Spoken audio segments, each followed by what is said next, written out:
जय Shri Krishna. This video is for Gita olympiad 2025। मैं गाय के बारे में कुछ कहना चाहती हूँ। गाय की रक्षा के बारे में कुछ कहना चाहती हूँ। श्री कृष्ण रूप में अवतार ग्रहण करने की प्रार्थना करने के लिए जब श्री भूदेवी श्री भगवान के पास गई, तब वे गौ रूप धारण करके ही गई थी। वे श्री भूदेवी और गौ दोनों ही हमारी माताएं हैं। महाकवि कालिदास कहते हैं, जो गो रूप धरा वोर वीम य सर्वशैलाः परिकल्पस्य वत्सं पृथुपदिष्टां दुदुहुर्धरित्रीम्। श्री भगवान ने लोक संरक्षणार्थ श्री कृष्णा अवतार ग्रहण किया और गौओं के साथ क्रीड़ा की। नमो ब्रह्मण्य देवाय गो ब्राह्मण हिताय च। श्री भगवान ने कहा, देवलोक और भूलोक दोनों प्रेम पूर्वक परस्पर उपकार करते हुए एक दूसरे का श्रेय साधन करें। देवान भावयतानेन ते देवा भावयन्तु वह परस्परम भावयन्तः श्रेयः परम वापस्यथ। भगवान ने अपने अवतार का यही कर्तव्य समझा कि ऐसे यज्ञों की वृद्धि के द्वारा गौ ब्राह्मण का रक्षण करना। यज्ञ के लिए द्रव्य शुद्धि और मंत्र शुद्धि की आवश्यकता होती है। यज्ञों में जिन पदार्थों का व्यवहार होता है, उनमें गाय का पवित्र घी सर्वप्रधान है। मंत्र सिद्धि का संरक्षण करना ब्राह्मण का कर्तव्य है, इसलिए गौ रक्षा यज्ञ रक्षा का प्रधान साधन है। यज्ञ रक्षा से प्रपंच रक्षा होती है। अतएव आस्तिक पुरुषों के द्वारा किया जाने वाला गौ रक्षण ही लोक रक्षण है।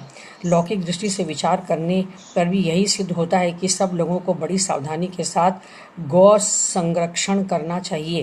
कहना न होगा कि संसार भर के भावी संतानों की रक्षा के लिए गौ की और खाद्य द्रव्य अनाज आदि के उत्पादन की वृद्धि के लिए बैलों की अनिवार्य आवश्यकता है। मनुष्यों के शरीर निर्वाह और खाद्य पदार्थों की प्राप्ति में बड़ी कठिनाई आ गई है। इसका परिहार गौ संरक्षण से ही होगा। आधुनिक लौकिक नेताओं ने भी इस बात को स्वीकार किया है और संसार भर को यह संदेश दिया है कि गाय का दूध ही जगत के अनिवार्य महारोगों की अक्सीर दवा है। उनकी इस उक्ति से शास्त्रों पर विश्वास न करने वालों को भी गौ की महत्ता पर विश्वास होना चाहिए।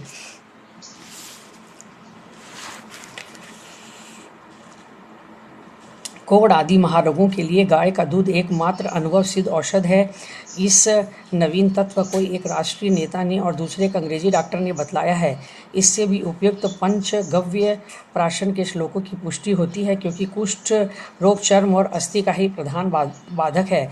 गोबर सारी दुर्गंध को दूर करता है और रोग कीटाणुओं का नाश करता है। गौ माता सिर्फ अपनी संतान को ही नहीं, संसार भर की समस्त जातियों और समूहों को पवित्र एवं अमृतोपम दूध देती है। यदि संसार गौ माता को प्रत्यक्ष लक्ष्मी मानकर उसका पूजन सत्कार करे तो संसार के पाप नष्ट हो जाएं। लोगों को ऐसा भ्रम हो सकता है कि पशु हिंसा करने से अधिक रुपए मिलेंगे। ऐसा मानने वाले लोग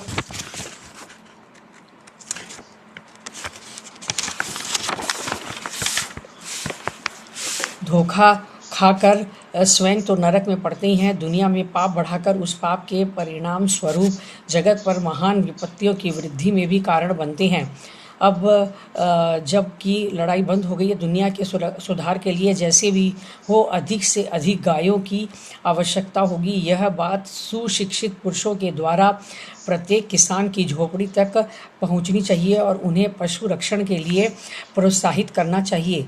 जिन्होंने जगत के हित की जिम्मेदारी अपने ऊपर ले रखी है, उन देश के शासकों को इन सब बातों पर खूब विचार करके तुरंत गौ हिंसा निवारण और गौ संरक्षण के कार्य में लग जाना चाहिए और सर्वसाधारण को भी सावधानी के साथ गौओं की रक्षा करनी चाहिए। जय श्री कृष्ण।